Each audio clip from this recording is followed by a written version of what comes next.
Just 3 weeks to go till the 2013 legislative session wraps up, and there have been some hot issues, specifically gun control and the concealed carry permit.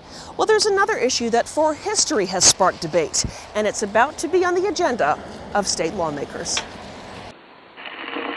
The shadows sway and seem to say, tonight we'll pray for water, cool water.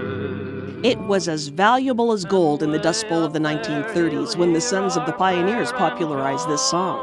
It was just as valuable when the real pioneers settled the West. We play on it. We take in its beauty. When we're thirsty, we find it cool and quenching. When we need water, we expect it to be there.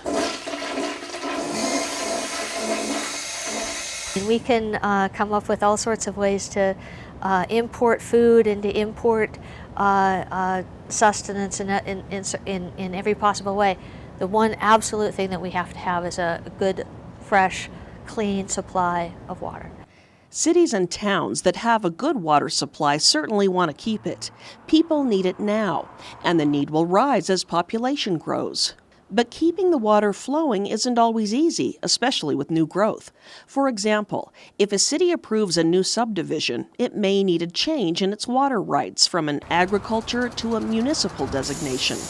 That approval must come from the state engineer, but applications are often backlogged.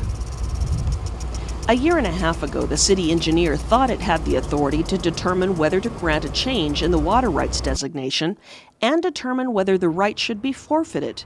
If he decided the water hadn't been used for the previous 5 to 7 years, the right could go to the next in line.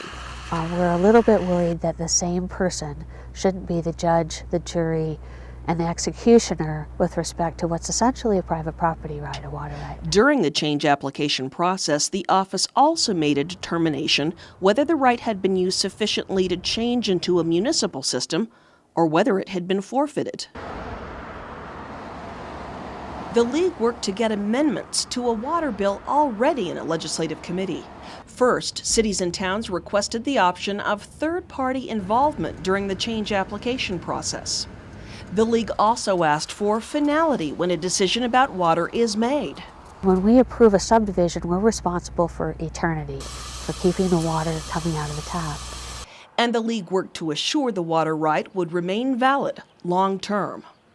Up until this point in time, even when we had an approved change application of the state engineer, it was subject to what's called collateral attack. It was subject to an attack by a third person for the next 15 years. And we eliminated that. Since the time water rights were issued decades ago, the notion has been first in time, first in right. He who first had the right had control until that right is forfeited. Of course, no city wants to lose water rights, especially with growth in Utah expected to double within 30 years. Through all this discussion and compromise, the big question now is this: will the House and Senate pass the bill? I'm absolutely certain that this bill is going to pass. The bill is designed to streamline the approval process, giving certainty to municipalities that water changed into their system is theirs to use forever. And that's really a good thing, because when you need water, waiting isn't always a practical option. Clear water. For the Utah League of Cities and Towns, I'm Susan Wood.